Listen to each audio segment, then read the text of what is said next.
Lophe for 12 years. Ukudinwa kwakho makukwenza uqhubekeke. Iswa ngumuntu odiniweyo. Abuza Yesu ngubani lo? Ndikhulisileyo. uPetros sibaninzi ukuthi kodwa ukhona ukhulisileyo. Ndive amandla ephuma. Namhlanje kukho amandla apha ekufuneka xa sivala apha abephumile. Ungenze kuba nguwe uzawuhamba nawe. If you are that person, lo mntu ndicela wathathe. Kukho amandla apha ekufuneka ephumile. And ndiyaweva. Sisendaweni yamandla apho into zenzeka khona. Umfana owayehlala echibini laseBethesda ithi wayelinda ukukhothwa kwamanzi. Uthi xa ebuza uYesu uyafuna ukuphila, uthi ewe ndiyafuna but ndinamntu. Ndibabonile abantu bephila bengena. Yinathi into endenza ndingagoduki yinto uba bakhona abangqinayo. Ziyenzeka izinto kweliqhinga. Bayaphila abantu. Kanti akayazi ukuthi ngalamini uzawungqina yena. Yima ungenzeka uba kule mvuselelo uzawungqina wena. Kule mvuselelo uzawungqina wena. Wathi namntu wathi uYesu uthatha ukhukho lwakho. Wow. After 38 years waphakama wahamba. And this woman after 12 years igazi livuza loma. Andiyazi le ngxaki yakho iqalileyo for years. But namhlanje ndivuthile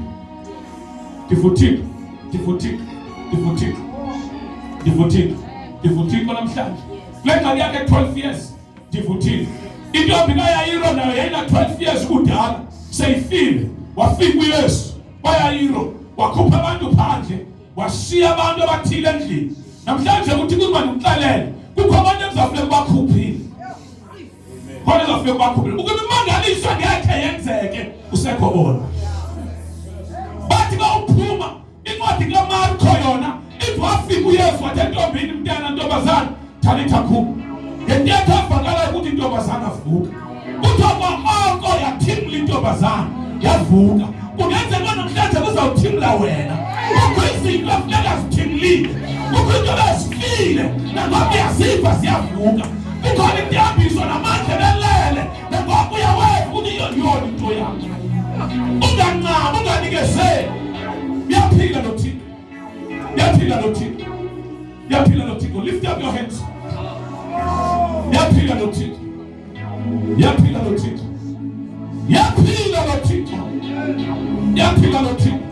Nomsebenzi kudala ufuna. Le-promotion kudala uyifuna. Le-healing kudala uyifuna. Ubusuku bakho namhlanje. Ubusuku bakho. Ukho lapho confused ongaziwa kwenzeka ntoni. Zonke izinto akumelanga ngoba-status sakho awumelanga uba ukule ndawo kuyo. Ufanele ukude kakhulu but kucingile. Namhlanje ngizokuxelela uyawela namhlanje. Ndibona umlambo uvuleka. Ndibona i-bridge. I see a bridge. Isakeka ngoku. Ndibona kukho abantu abalolayo. uThixo kulo mlambo ojongene nawo makadlalise ibhlorho yowena. uThixo kwakilapho ojongene nalo makadlalise ijabanqumla.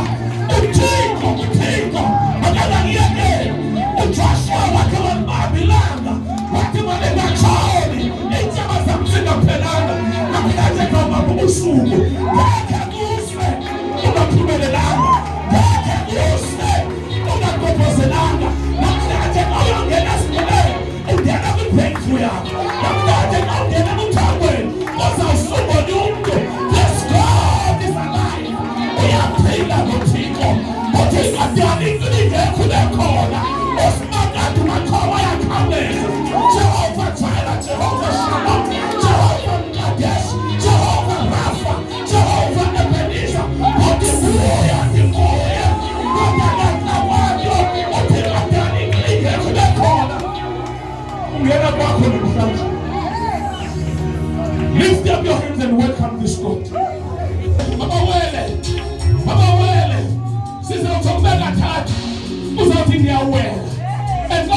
awutsho uyikhwaza at the top of your voice. Hallelujah. Awuzobeka thathu. Number 3 yinumber ye resurrection. Hallelujah. Okwesithathu xa utshoyo nemifile yakho iyavuka, nemilele iyavuka, nemiguli iyaphila. Ngosuku lwesithathu uMesiya bathi kuphelile ngayo wavumbuluka. Iyavumbuluka namhlanje. Into zakho ziyavuka namhlanje. That's the one. Sizakwenza this prophetic action. Masitsho masithathu. Celebrate. Masitsho masithathu. Celebrate. Sibona ugqithile kule ngxaki kuyo. Hallelujah. Siyawela. Siyawela. Siyawela. Siyawela. Yazi uThixo okwazi ukwenza ibhlorho elwandle. uFaro esiza bejongene noFaro nolwandle. Wathi uThixo Moses thatha intonga uvula ulwandle.